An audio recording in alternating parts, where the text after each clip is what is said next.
This is Red Ice Radio.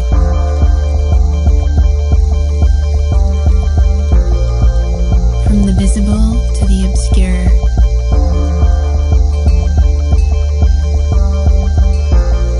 RedIceCreations.com. Merry Christmas and a Happy New Year wherever you are on the planet as we are coming towards the end of the year. You're listening to Red Ice Radio. Thank you very much for tuning in today. My name is Henrik Palmgren. We are coming to you from Sweden in Scandinavia. RedIceCreations.com, that's our website, a lighthouse of inquisitiveness in these dark times and a guiding light that hopefully will aid you in the search for authenticity. We have a very important program for you today with Jeanice Barcelo, who is with us to discuss hospital birth trauma, mutilations of babies, and the satanic elite protocol of hospital births. As you know, it all starts with the little ones, and here is where we can begin to break an abusive cycle. Jeanice is a birth doula and independent childbirth educator specializing in the prevention and healing of birth trauma. She is an international speaker, TV and radio show host, and founder of the forthcoming Birth of a New Earth preparatory school for conscious procreation. Jeanice has been an independent childbirth educator for the past 7 years, offering educational seminars and teacher trainings. And we are going to discuss the disturbing aspects of standard baby delivery protocols and procedures within the hospital. Many unnecessary and insane procedures are now commonly accepted as being part of a normal standard hospital birth process. Stay tuned for much more. Welcome to Red Ice Radio, Jeanice Barcelo. It's good to have you here. Thank you for taking the time talking with us here today. Hi, I'm so happy to be here. Thank you for having me. You bet. This is going to be an interesting program, an important one. As usual, we try to cover both of these areas, of course, but this is a topic we haven't covered in detail in the past. Maybe it's come up in passing, if you will, but as we shall see, there is a lot to it, and we have a lot to discuss. So why don't we set the stage a little bit here, though? Since you're new, to the program, maybe we just briefly can cover some of the background, and maybe you can tell us, obviously, why, and then also when you started your website. You have a blog as well, but your main website is birthofannewearth.com, and then we have your blog, birthofannewearth.blogspot.com. Tell us about that, Jeanice. Well, I started my website about 4 years ago, I guess it was, and it started after my own personal journey giving birth to children and the difficulties that I've had as a result of hospital birth and the violence that I experienced during hospital birth. From my experience, I began to study birth trauma and to understand how trauma affects the mind, how trauma affects the human capacity to experience love, and how trauma, affects our capacity to have a joyful, healthy life. And the literature and the information about birth trauma took me into information about trauma-based mind control, which is what the United States government has been up to for several decades, and probably governments worldwide are also trying to understand how to control human beings and, control the world. So when I began to study trauma-based mind control, I also began to see that hospital birth protocols were mirroring the techniques that were being used in trauma-based mind control. And over the course of the last 4 years, I've also been awakening to things like vaccines, the dangers of vaccines and the dangers of chemtrails and genetically modified foods and fluoride in our drinking water and pharmaceutical drugs and the toxins in our cleaning products and in our skincare products and our perfumes and our shampoos and the nuclear radiation that's pouring into our environment. And I began to see a very dark picture of what especially the United States government, is really up to, and how it is, my perception is that it is really trying to genetically mutate human beings and turn us into, very obedient, robotic-like entities without access to our emotions, because our emotions are part of what enables us to communicate with the divine mind. If we pay attention to the sensations in our bodies, it gives us a tremendous amount of information. And if we're forced to cut off our connection with our sensations because we're so overwhelmed with trauma and, things like loud sounds, things that would disrupt our nervous system. We have to shut a piece of ourselves off. This makes it easier for them to control us because we're not able to access the communication with creation. So what I'm saying is that we are being conditioned to be in service to the elite. There's a few elite families that really want to control the world, that are controlling most of the world's governments right now, and that are deliberately trying to genetically modify the human species. And there isn't just the one thing, as you mentioned, obviously, Jeanice. We have a big list of many, many different issues that are detrimental. But what I found interesting about your work is that you're watching this from the point of view of birthing and children, of course, because it all starts, if not in that first year, definitely the first couple of years that we have. And the question is how. I mean, from our perspective, I think we've forgotten how it is to experience. I know I certainly have. I have heard some other people who have memories going far back into the earlier, if not even their first year. I don't have that, and I suspect that might be because certain things have been, the trauma that was associated with hospital births or what have you, which caused the memory to shut down. We know that this is part of the compartmentalization that happens during a kind of a mind control event. In that sense, the trauma associated with that. But what do you think is the comparison? How do you think that a child that's just been born basically perceives the world? It's very difficult from our point of view to know what that is, isn't it? Well, what we can know from our own instinctual understanding of creation is that the baby is coming in with an incredible amount of sensitivity and vulnerability. It's at the most heightened sense of awareness when it is traveling between one dimension into the next, and it is at the most sensitive part and tender part of its life experience. And we know that although that baby doesn't have memories in terms of the way we think of memories. So, for example, it's not going to have memories in terms of pictures or words because it doesn't have language yet. It does have memory through sensation. And so all of the sensations that it is experiencing will be processed through its nervous system and through its reptilian brain. And trauma is actually in the nervous system. It's not specifically in the event, but it gets held in the nervous system. And if our nervous system is overactivated or severely traumatized, which 99% of us have been, then the higher parts of our brain cannot function properly. I don't know if I'm explaining that quite well. Yeah, but no, for sure. Yeah, the reptilian brain is the part of our brain that controls our breathing, it controls our blood pressure, it controls our pulse rate, it controls us going to the bathroom, it controls all of those things that we don't have to pay attention to that make the human instrument function and move forward. And the reptilian brain is also very concerned about the survival of the human body, of the human instrument. That's its role. But above that, above the reptilian brain is the limbic system, which is the part of our brain that allows us to process emotions. It's the part of our brain that allows us to develop relationships and to nurture our young. And then there's another part of our brain called the cortex, which is the thinking part of our brain, the analytical part of our brain.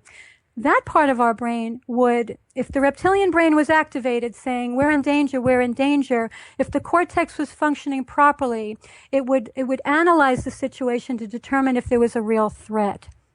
And it would prevent a violent outburst if a violent outburst was not necessary for our survival. But what's happening now, because the reptilian brain is such in a constant state of agitation and hypervigilance to threat, the rest of our brain, the part of our brain that allows us to have healthy, loving relationships, and the part of our brain that allows us to control our impulses is not functioning properly. It's like underdeveloped, and we're just not aware. The prefrontal cortex would actually allow us to perceive source consciousness, to perceive the intelligence behind creation. And right now it's completely stymied. It just can't function because the reptilian brain is so overactivated. And I do want to point out that part of the way the reptilian brain is kept in a constant state of threat is through the frequency control that we're experiencing. So there's a constant assault on our nervous system through the roar and the clamor of industrial machines and the harp frequencies that are blasting these low frequency sounds at us that, we entrain our brains to these sounds that keep us alert, that like there's a constant threat. The cell phone towers that are going up all over the place. You can't go within 2 miles on Long Island right now without coming up to one of these horrific looking cell phone towers that are blasting frequencies at us that keep us in a constant state of agitation. So this is affecting our ability to decode reality, to understand how things really work, and to connect with the divine mind. It's like that movie They Live, almost, in one sense. They if you remember ever saw that, Jeanice, it's like a frequency that we're kind of bathing in, if you will, that actually is preventing us from see who the real controllers are. It's a very good analogy. But this is, as you say, about a full spectrum assault, basically, on so many different fronts here. But yes, exactly. If we get back a little bit here to the beginning then, and talk a little bit about what happens to us in the early stages there. Let's say we have someone who's gone through a how should we put it, standard procedure birthing in a hospital. What kinds of effects does this have on us, and what is the regular routine? What would you criticize most, if we can touch upon some of those points? Yes, let's do that. First, let's talk. I want to connect the techniques of trauma-based mind control and point out the things during hospital birth that are mirroring those. So, the first one we really want to address in terms of a technique to control people's minds is to inflict physical pain and torture on, especially this starts in infancy. And when we look at hospital birth, we can see things, for example, they are screwing fetal heart monitors into the skulls of babies that are not yet out of the womb. Literally, they screw these things into the baby's head, and they're screwing them into the baby's head, into the soft spot of the baby's head. You know how babies have that very tender spot on the top of their head. That's right. And this spot, that tender part of the head is actually a part of the head that would allow us to decode information from source as we're making the transition into this dimension. But we are prevented from receiving that download because they're causing extreme pain in that particular part of our head. And we have to think of ourselves. If somebody came up to you and decided to screw something into your skull, you would imagine that would be very painful, and you would want to get some sort of pain relief or Novocaine. They're not doing that for babies. They're just screwing it right into the babies' heads.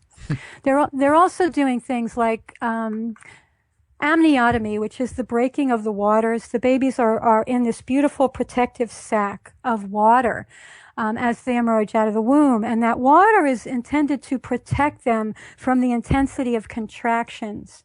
And so when that water is broken, and it's usually broken unnecessarily and much sooner than it would normally break, then the baby is going to experience the intensity of contractions without any sort of protection. So it gets very, very painful for the baby. On top of that, they're giving things like Pitocin, which will cause contractions to be much more intense and not give the contractions a rest. So with normal contractions in natural birth, without any drugs, you'll have a contraction and the intensity will last about 20 seconds. The contraction might last a minute, and then the body will rest. With Pitocin, the body does not rest. The contractions come one on top of another, extreme intensity, and causing, that's why women beg for epidurals, because the pain that's caused by the Pitocin contractions is so great. So imagine what the baby is experiencing as it's trying to make its way out of the womb when your uterus is turned into a trash compactor instead of a birth canal. Wow. So what is their reasoning for using this? To make it go quicker then, or what's the reason? Well, that is the reasoning, to make it go quicker, and I want everybody to sit back just for a second and say, why are we making things go faster?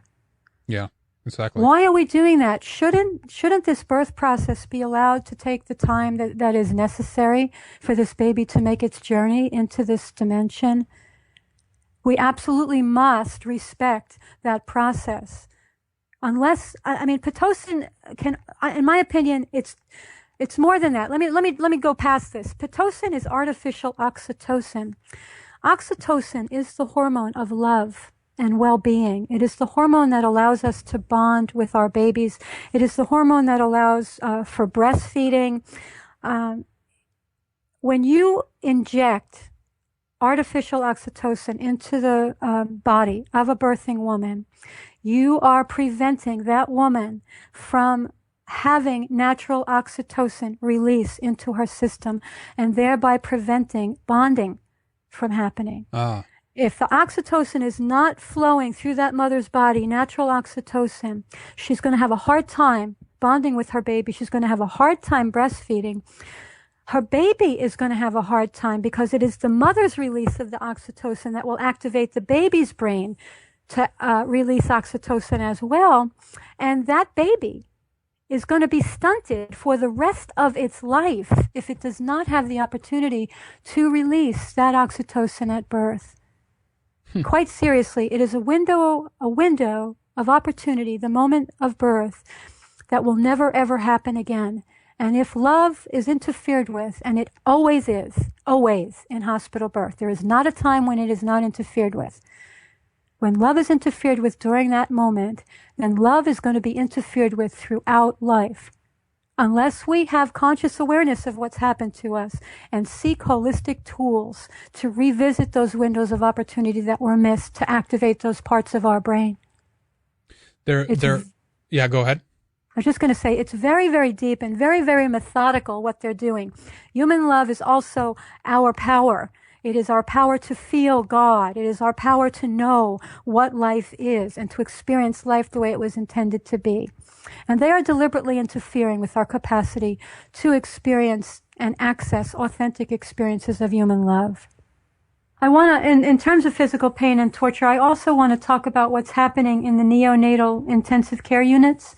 And I want to remind everybody that 1 in 9 babies, at least in the United States, is now ending up in the NICU, the neonatal intensive care unit. And what they're doing in NICUs is absolutely violent to babies.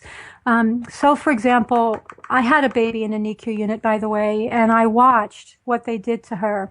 And I almost lost my mind having to witness the intensity of what they were inflicting on my infant.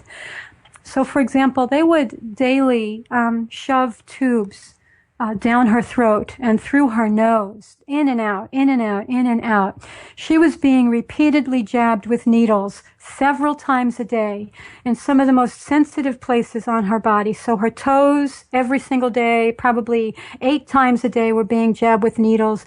They were putting IV lines through her head, through the all of her veins were collapsing, and so they would stick the IV lines into her head.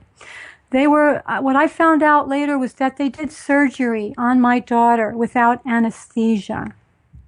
What they do with babies in NICU units is they give them paralyzing drugs so that they cannot move, but that they feel every single thing that is being done to them. These babies are unable to make human contact, unable to have any skin-to-skin contact with another human being. There's extreme sensory deprivation in the form of loving touch. The only touch that these babies get are touches of torture, painful, very painful stimuli. And yeah. As I talk about it, I get activated. Oh, I understand. Of course. Yeah. How important would you say it is that they get to feel their mother first thing instead of being, poked and prodded and all these other things that happens to the children in those early moments just after they're born, See, the importance of skin-to-skin contact cannot be overstated, because when a mother is allowed to smell her baby, when her baby is allowed to feel the mother's body, to smell the mother's body, to hear the mother's heartbeat, to feel the mother's touch, these are all things that allow for the neurobiology of love to activate during birth.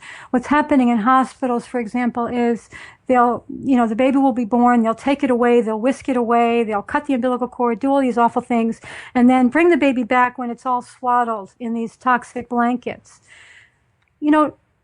Animals in nature, if there's anything off with the scent of their young, they will not recognize their babies as their own.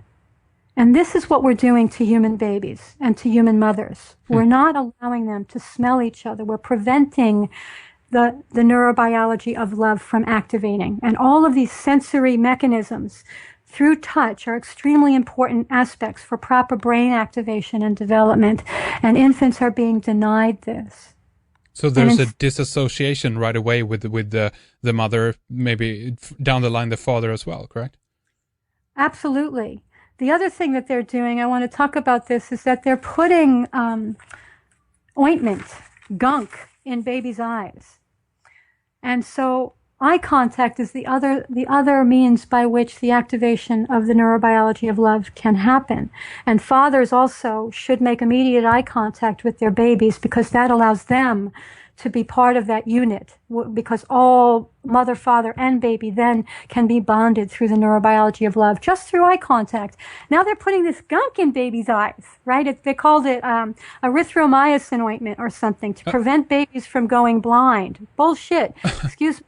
Yeah. I know, to prevent babies from actually experiencing love and to prevent their parents from experiencing love. That's the only reason that it exists. I don't care what they say. They're lying. What do you make of, there's other procedures earlier in the pregnancy as well, like ultrasound. I always have an instinctual sense that this cannot be good in some way. What do you know about that? Well, if we think about being blasted with high-frequency sound waves through sonograms and through fetal heart monitors during the birth process, let's think about what happens to the whales and the dolphins when they blast these high frequencies into the ocean. And we know that the whales are actually having brain hemorrhages, beaching themselves and dying.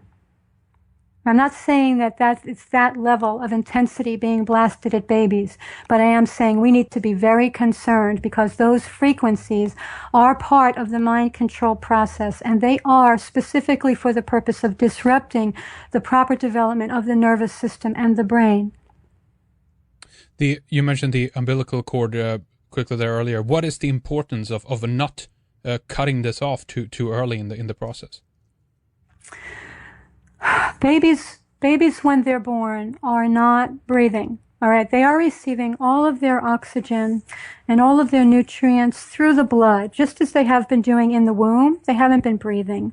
The placenta is the part of the birth process and the part of the pregnancy process that allows for the blood to pass through to the baby and for it to receive everything that it needs, including its oxygen. So when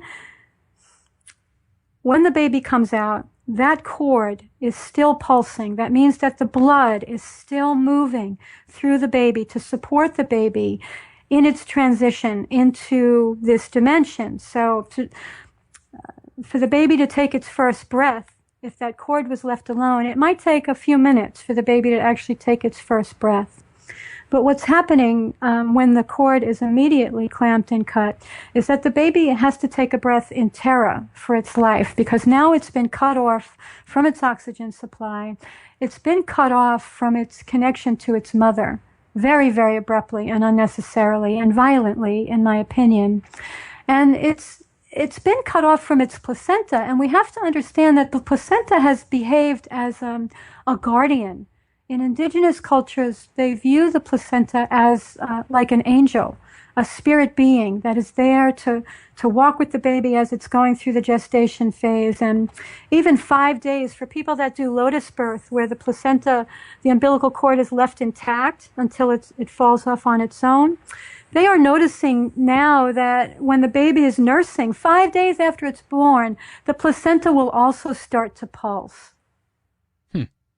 So that there is still an ongoing relationship, a very deep spiritual meaningful relationship between that baby and its placenta. And they are not only cutting off the baby's oxygen, but cutting off its connection to something that's extremely important for its well-being and its connection to its mother.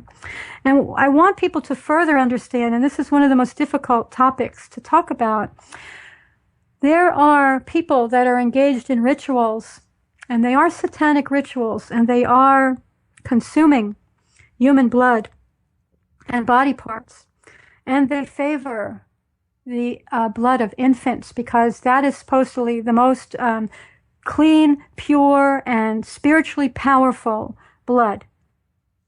And they can steal infant life force. It's like an attempted theft of the soul. We don't know where the cord blood is going. I want people to question this. Mm-hmm. We say that the placenta is medical waste. And I'm very concerned about where this is going. They talk about how they're harvesting the cord blood for stem cell research. Well, how do we know that? How do we know that these harvesting places are not in use for these very dark rituals that are happening all over our planet several times a month?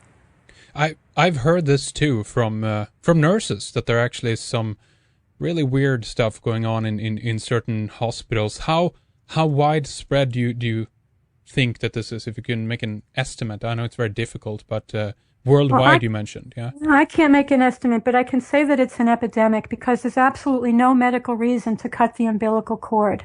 Absolutely, there is not one single medical reason to do that. They are doing that to harvest the cord blood of our infants. And we had better wake up, because it's like our kids are marked by the beast the minute that they come into this dimension. And the mother and father are becoming part of the satanic cult by allowing their baby's cord blood to be stolen like that, and the placenta.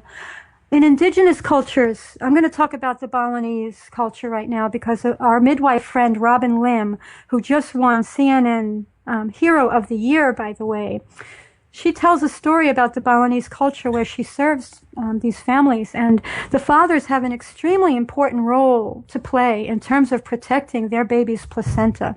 They have very specific protocols that they have to do for their baby to protect their baby from being accessed by demonic entities. Interesting. So the fathers play that role, and here in our culture, what are we teaching our fathers to do? Cut that umbilical cord. Yeah. Become part of the cult. Hand over your kids to this systematic darkness that has now almost taken hold on every aspect of our lives. And then as an extension of that, of course, Jeanice, we have people obviously signing away their children to the system with the aid of the birth certificates and everything else that comes after that. But again, this is what we're talking about is the initial point here. It's absolutely horrible. And I want to try to get to when you think that this was brought in. There must be a history to this, because as I mentioned before, we have a scenario where we have mankind doing well for millions of years potentially, and then all of a sudden it's like these young women are told that they're not allowed or cannot have a child on their own. Basically, this is like the Western medicine system has it hooks deep into our consciousness in that sense, and our psyche, and the way that we overturn ourselves to this kind of the men in the white coats, the authority here. How did this happen, and when do you think? Well, I actually think this is part of the mind control. Mind control means that people have to be willing and ready to carry out orders without thinking about it, just because they're being signaled to do so.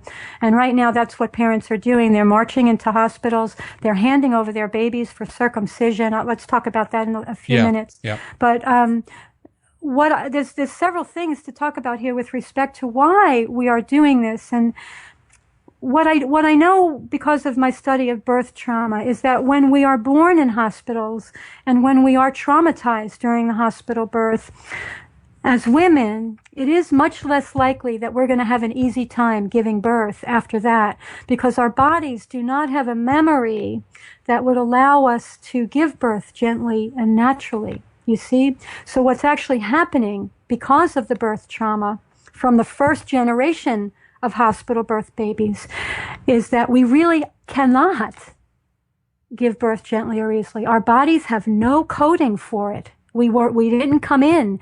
When I was born, my mother was given a drug called scopolamine. My mothers were tied down to the beds. They were having convulsions. They were having hallucinations, and they were giving birth to their babies without any conscious awareness of what they were doing. All right, babies were being, and still are, being pulled out of the womb with forceps. My grandmother's baby was killed because of those forceps. They gave that baby a brain hemorrhage, and it died. The lineage of birth trauma goes from generation to generation to generation until somebody like me has such a hard time giving birth to a healthy baby and in a gentle and loving way. Then it's time we get conscious and find out where are the roots of this difficulty giving birth.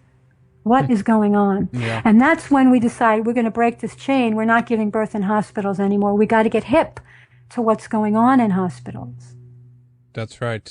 Yeah. Let's see. What is that other thing they called the venthouse? Is that what you call it? Another gadget they use to create a vacuum to pull babies out. Have you heard about that? No, I haven't heard about that. Yeah, okay. So they're sucking babies out of the womb. They're pulling them out with forceps. They're cutting them out. You know, part of the physical pain and torture. I've talked to mother after mother after mother that had to undergo a C-section, and the anesthesia hadn't taken effect. So they're feeling the quote-unquote surgery as the baby's being pulled. I mean, it's insane. It is insane. So, again, can we go back to this point of when this began and how inclusive the knowledge of this is? Because let's go back to a doctor who's being educated to for child delivery and so forth. They must, on some level, just believe that what they're doing is the right thing, correct? Or do you think that something else is going on in the education part here? I mean, my understanding is it started with the upper class giving birth in hospitals, and it was sort of what the elite people did, probably because they were initiating their babies into the cult that they were part of. Well, that's a good point. That's an interesting one. Yeah. Well, yeah, absolutely. Sure. And so because all the upper class elite people were doing this, then the middle class and lower class people thought that was the thing to do and started thinking it was a great privilege to be able to do that. And that's how I think it started. And it's not very long. I mean, hospital birth hasn't been happening, 50, 60 years? Right. It hasn't really been happening that long. But look at what's going on in just such a short time. The escalation of mind control is really mind-blowing. Cesarean section. That's an interesting term, obviously, going back to Caesar or the Tsar. I think there's an etymological connection to that there. But what effects does that have, do you think? Well, I think cesarean section steals, of course, the victory of birth from both the mother and the child. I think it can have very serious psychological effects on the baby, but also the mother. The mother doesn't think that her body works and that her body knows how to give birth. So you have women having 1, 2, 3, 4 sometimes cesareans before they do a VBAC, a vaginal birth after cesarean, to reconnect with their power and their potential. Cesareans also, because you're not going through the birth process itself, will undermine the neurobiology of love for both that mother and the baby. The bonding will be affected. Of course, the mother is not going to be fully conscious. Have you ever seen a picture of a baby and a mother after a cesarean? No, I don't think so. No. What's happening is that the neurobiology of grief activates instead of love.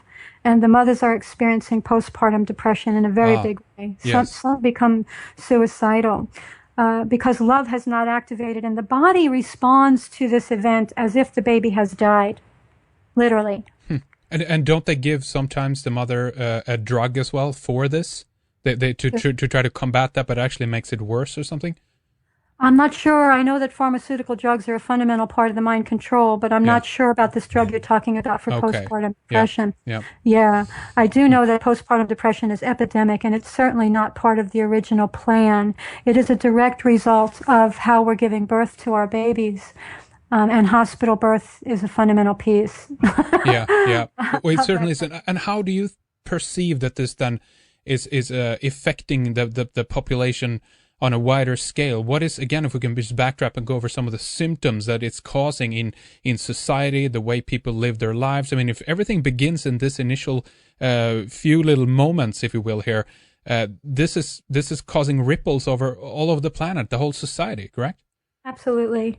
I think what we're seeing, the most important issue that we're seeing right now is humans are having a very hard time accessing human love, authentic human love. So we're very much driven to be drawn to each other based on carnal desire, sexual impulse.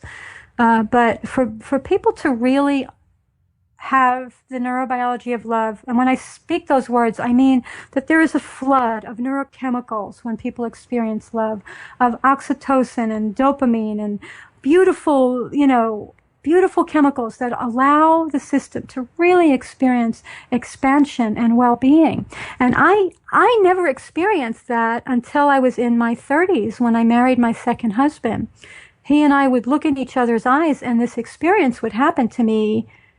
I never had that with my parents. I never had that during my first marriage. I've never had it since my second husband. I think most human beings have never, ever had it at all. And what do you think happens when human beings are deprived of this? Or rather, how would it be different if more people experience this, do you think? Well, I recently saw a video of indigenous cultures where babies are being born naturally and where they're living in connection with the natural world. And the whole of the community was just circling up in joy. I mean, there was like scene after scene after scene of extreme joy. They have a very simple life, but they have what humans are supposed to have, which is a sense that all in the world is right and that there's nothing to fear and that love comes easy and joy comes easy. I mean, who do you know in your circle that has real joy in their lives?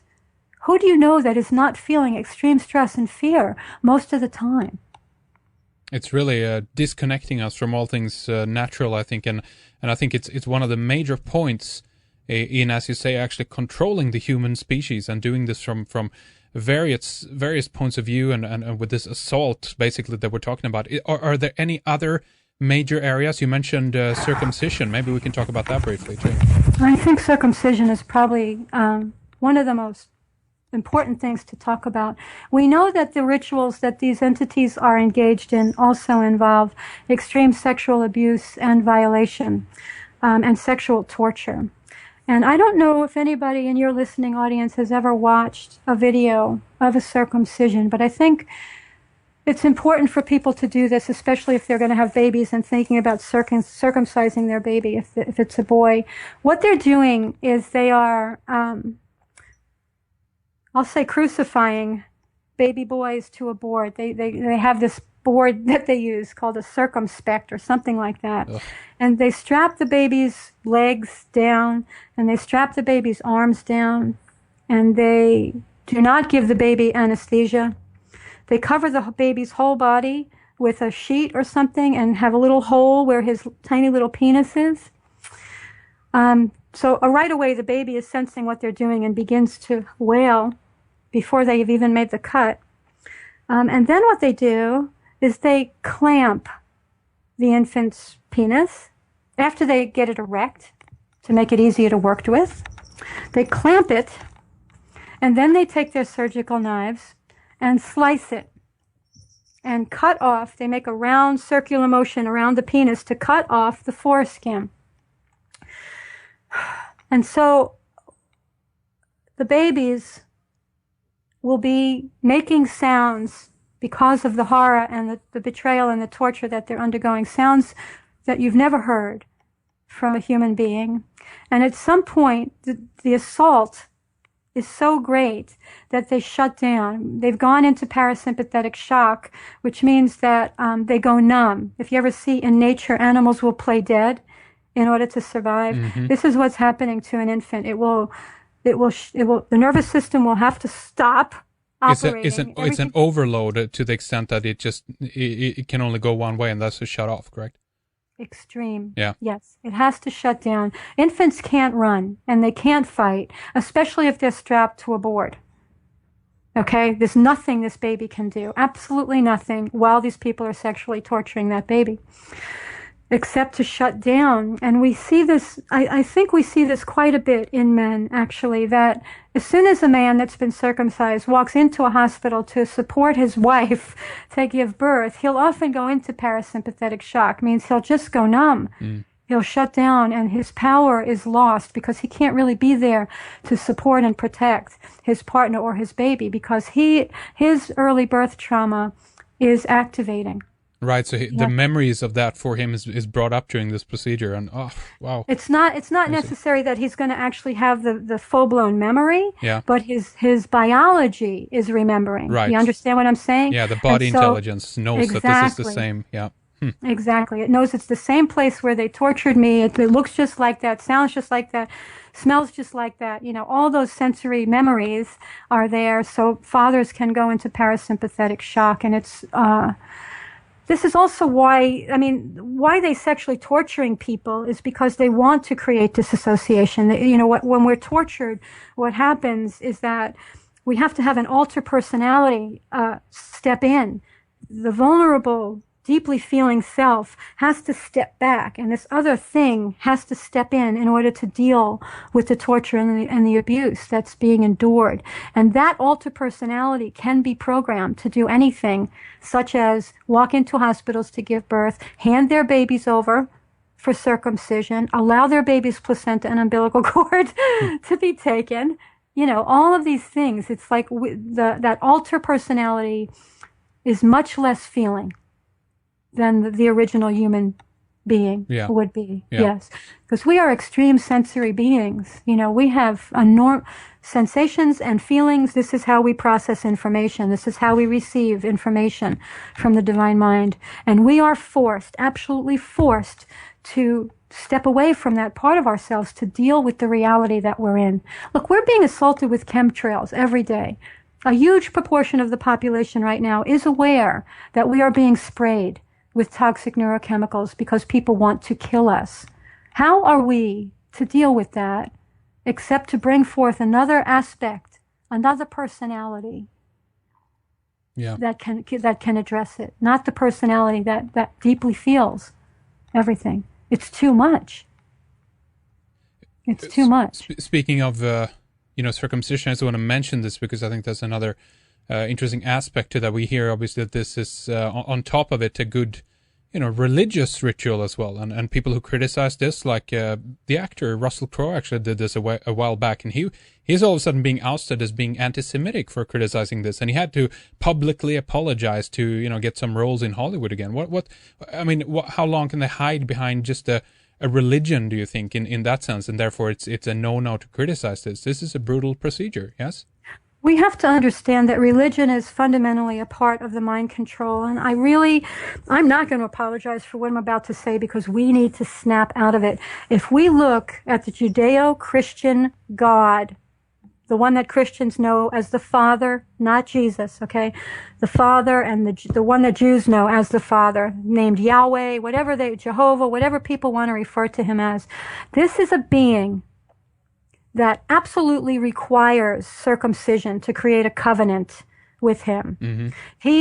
He is a being that calls for the sacrifice of firstborn infants. He is a being that wages war, tells his followers to wage war on all these people. He brings plagues on his people. He brings disease. He tells people, go to war and take the women and children as booty. If you look at the amount of violence and misogynistic stuff that this deity brings forth, okay, it's clear to me that is not the force behind life. Yeah. Okay. The entity that we are worshiping, we need to look at this entity and say, what the hell is going on? Christians, this is going to be hard for Christians to understand, but I just explained that Satanists are drinking human blood and eating human body parts because they think that it will make them spiritually powerful to suck the life force of other entities. What are Christians doing when they go to church and they receive the sacrament of the body and blood of Christ? Yeah, that's right. All right, we have to see how this has infiltrated our understanding of God, understanding the force behind creation. That's part of the malevolent attempt to manipulate us into thinking that that energy that created life would actually want to hurt us or punish us or want us to sacrifice our babies or be willing to sacrifice his own son, put him on a cross and let him be tortured. Christians are walking around with a dead guy hanging on a cross, all right, nailed to it, bleeding to death, half naked. They have these symbols hanging around their house. This is totally making us, I was raised Christian, by the way, this is totally making us like immune to human sacrifice, to think that God, the force behind life, would want sacrifice and approves of it. This is satanic. These are satanic systems. And this God is a satanic entity. And that's the same God that is demanding circumcision. That's right. And we see this as a kind of a virtue almost, but many people who are of the faith, that this is a testament of the faith of being willing to ritualistically, sacrifice your son. We have the story weaved into Abraham, of course. But as well, I just want to mention this for people who think that this all is going back to the Hebrews, which is, true in one extent, but it's also actually part of, I think, one of the earliest documented evidence so far that they found of circumcision happened in Egypt back in the 6th dynasty. So we're talking almost 4,500 years ago, something like that. So it's an old thing that's been with mankind for portions of it anyway for a long time. And I know, Jeanice, a while back you linked up a study as well that was done. I think it was a Danish study actually of circumcision, and I know it's more customary, it's more common in the United States than it is in certain parts of Europe, specifically here in the northern parts. Fortunately, it's not a ritual that is conducted on most young boys, so that's a good thing. But tell us about the study, by the way. Yeah. I'm not remembering the Danish study you're talking about. Can you refresh my? I post so many things. I'm not remembering. I know. This is obviously it was just a study that's supported. I'm actually looking for it as we're talking here as well. I haven't yet been able to find it. What I'll do is I'll link this up. It basically compiles some of the studies and evidence supporting the idea that it's bad to circumcise, and it also going into an issue of how this affects sex life. Do you remember anything of that? Oh yes, I mean it's causing all kinds of sexual problems in men later in life. Let me explain something about the penis. Okay, the foreskin, which should be on the penis, is one of the most sensitive, highly sensitive pieces of skin on the human body. There's so many nerves in that piece of skin, and that piece of skin is there to protect the glands, which is also very sensitive. And so when you cut that foreskin, not only are you inflicting extreme torture and pain on the infant, but as that circumcised penis grows into an adult penis, the glands of the penis will become calloused and hard. Because that glands now has to develop an outer coating in order to protect itself from the intensity of the elements or the intensity of rubbing against things like jeans or anything like that. Mm-hmm. So if you've ever seen a picture of an intact penis and a circumcised penis, you'll know the exquisite sensitivity of the intact penis compared to the desensitized circumcised penis. And it's a reflection of the desensitization of the male in general that makes him able to go to war, take orders, kill on demand, things like that. In addition, I mean, men are having a harder and harder time having an erection, holding an erection. I think in large part because of the desensitization, but also because a lot of the sex that people are having is not really based in love. So it's a multiple thing that most people aren't talking about the way that we're having sex, and I don't really want to get into that today. But that's part of the dysfunction in male sexual performance, I guess, for lack of a better word. Mm-hmm. Something else I want to point out is that when the penis is circumcised, that beautiful rim at the bottom of the glands that's supposed to be covered by the foreskin, now that rim is exposed, every time it goes into a vagina and pulls out, because that rim is hanging out there, it pulls out all the fluids out of the female's vagina and causes a drying of the vagina, very unnatural drying that would never happen with a circumcised penis, which allows for the fluids to stay intact and for much easier intercourse to happen. So not only difficult for one part here, it extends to both, obviously. So interesting. Yes, it does. It affects the quality of intercourse for both the men and the women. Then we have on top of this, of course, as you mentioned, people are having to go chemically to pills and all the rest now these days because we have gender-bending chemicals, BPA, bisphenol A, other things as well in our environment that is leading to this. And collectively, all of these things put together, Jeanice, makes me think that you're right on target when you mentioned that this is about turning the human being into something else. Just look at the studies that have been done in Britain and other countries about producing artificial or synthetic semen and sperm and things like this. It's like they're moving over to this technological birthing, and it's almost like, from my point of view, this is their ultimate crowning. If they can control all the elements of life, in the sense that they would be able to be behind even the children that in the future might be born in I don't know, laboratory conditions. I don't know where all this is going, but it's frightening when one thinks about it, actually. Well, something we have to understand, I think, about how the satanic forces work is that they are in competition with the real creator, with the real force of love behind life. And they want to prove themselves on par with that creator. So their motto basically is, what God can create, man can destroy. So they do, viciously try to destroy everything that God creates, but also they're trying to figure out how does God create life, and how does God keep life regenerating itself all the time? Everything that these other entities create, this whole artificial world that we've created, our houses, our buildings, all of it decays, our cars, it all decays and dies and requires human attention and human thought to keep it going. Otherwise it would collapse. But in God's original creation, it doesn't require human thought and human attention. Everything just regenerates itself. A tree just produces all these acorns and they drop and create more trees.